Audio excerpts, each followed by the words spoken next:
Audio clip number 24، اس میں آپ قرآن پاک کی سورہ بقرہ کی آیت نمبر 67 سے لے کر 70 تک آیتیں، اس کی تلاوت، ترجمہ اور تفسیر صراط الجنان سنیں گے۔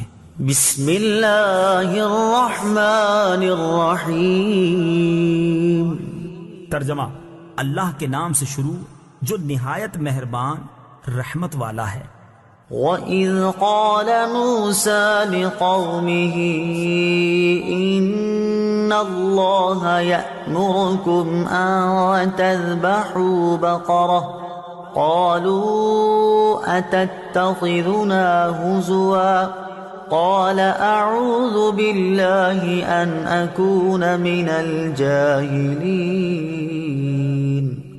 قالوا ادع لنا ربك يبين لنا ما هي قال إنه يقول إنها بقرة لا فارض ولا بكر عوان بين ذلك فافعلوا ما تؤمرون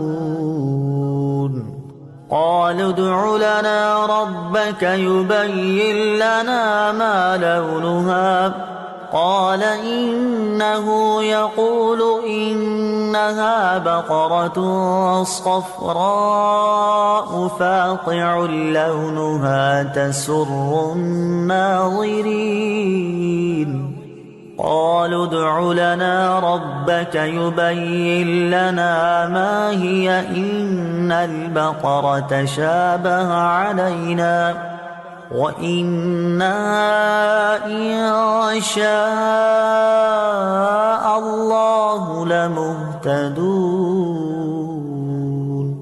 ترجمہ: اور یاد کرو جب موسیٰ نے اپنی قوم سے فرمایا بے شک اللہ تمہیں حکم دیتا ہے کہ ایک گائے ذبح کرو، تو انہوں نے کہا کہ کیا آپ ہمارے ساتھ مذاق کرتے ہیں؟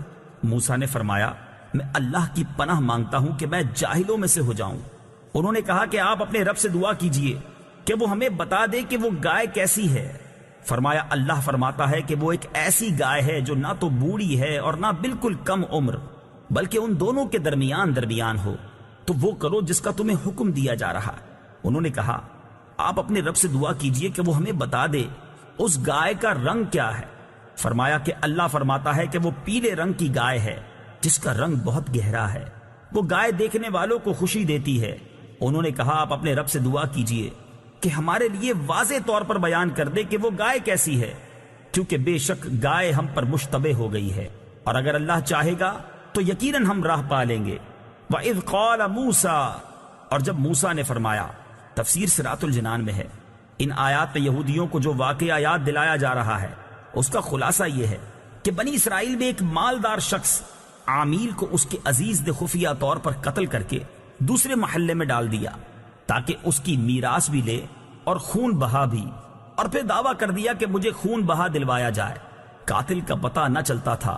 وہاں کے لوگوں نے حضرت موسیٰ علیہ السلام سے درخواست کی کہ آپ دعا فرمائیں کہ اللہ تعالی حقیقت حال ظاہر فرمائے۔ اس پر حکم ہوا کہ ایک گائے ذبح کر کے اس کا کوئی حصہ مقتول کو ماریں، وہ زندہ ہو کر قاتل کے بارے میں بتا دے گا۔ لوگوں نے حیرانی سے کہا کہ آپ علیہ السلام ہم سے مذاق کر رہے ہیں، کیونکہ مقتول کا حال معلوم ہونے اور گائے کے ذبح کرنے میں کوئی مناسبت معلوم نہیں ہوتی۔ اس پر حضرت موسیٰ علیہ السلام نے جواب دیا میں اس بات سے اللہ تعالیٰ کی پناہ مانگتا ہوں کہ میں مذاق کر کے جاہلوں میں سے ہو جاؤں۔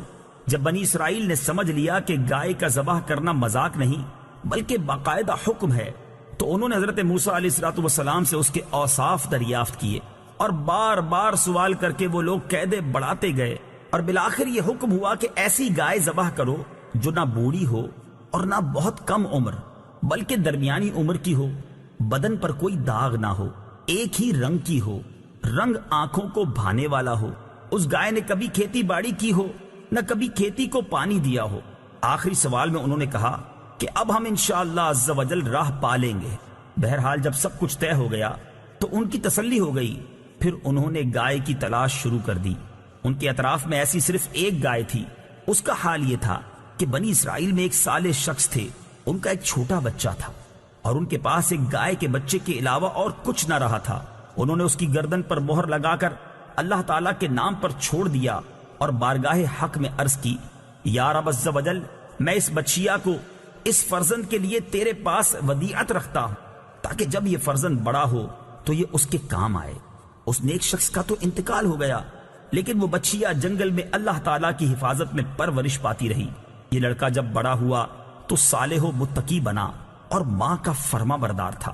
ایک دن اس کی والدہ نے کہا، اے نور نظر، تیرے باپ نے تیرے لیے فلاں جنگل میں خدا کے نام ایک بچیا چھوڑی تھی، وہ اب جوان ہو گئی ہوگی، اللہ تعالیٰ سے دعا کرو کہ وہ تجھے عطا فرمائے اور تو اسے جنگل سے لے آ۔ لڑکا جنگل میں گیا اور اس نے گائے کو جنگل میں دیکھا اور والدہ کی بتائی ہوئی علامتیں اس میں پائیں اور اس کو اللہ تعالیٰ کی قسم دے کر بلایا تو وہ حاضر ہو گئی۔ وہ جوان اس گائے کو والدہ کی خدمت میں لایا۔ والدہ نے بازار میں لے جا کر 3 دینار پر فروخت کرنے کا حکم دیا اور یہ شرط کی کہ سودا ہونے پر پھر اس کی اجازت حاصل کی جائے۔ اس زمانے میں گائے کی قیمت ان اطراف میں 3 دینار ہی تھی۔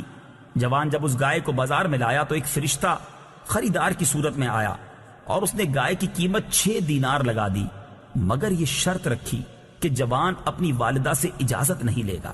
جوان نے یہ منظور نہ کیا اور والدہ سے تمام قصہ کہا۔ اس کی والدہ نے 6 دینار قیمت منظور کرنے کی تو اجازت دی، مگر بیچنے میں پھر دوبارہ اپنی مرضی دریافت کرنے کی شرط لگا دی۔ جوان پھر بازار میں آیا۔ اس مرتبہ فرشتے نے 12 دینار قیمت لگائی اور کہا کہ والدہ کی اجازت پر موقوف نہ رکھو۔ جوان نے نہ مانا اور والدہ کو اطلاع دی۔ وہ صاحب فراست عورت سمجھ گئی کہ یہ خریدار نہیں کوئی فرشتہ ہے جو آزمائش کے لیے آتا ہے۔ بیٹے سے کہا کہ اب کی مرتبہ اس خریدار سے کہنا کہ آپ ہمیں اس گائے کے فروخت کرنے کا حکم دیتے ہیں یا نہیں۔ لڑکے نے یہی کہا تو فرشتے نے جواب دیا کہ ابھی اس کو روکے رہو، جب بنی اسرائیل خریدنے آئیں تو اس کی قیمت یہ مقرر کرنا کہ اس کی کھال میں سونا بھر دیا جائے۔ جوان گائے کو گھر لایا اور جب بنی اسرائیل جستجو کرتے ہوئے اس کے مکان پر پہنچے تو یہی قیمت طے کی، اور حضرت موسیٰ علیہ الصلوۃ والسلام کی ضمانت پر وہ گائے بنی اسرائیل کے سپرد کی۔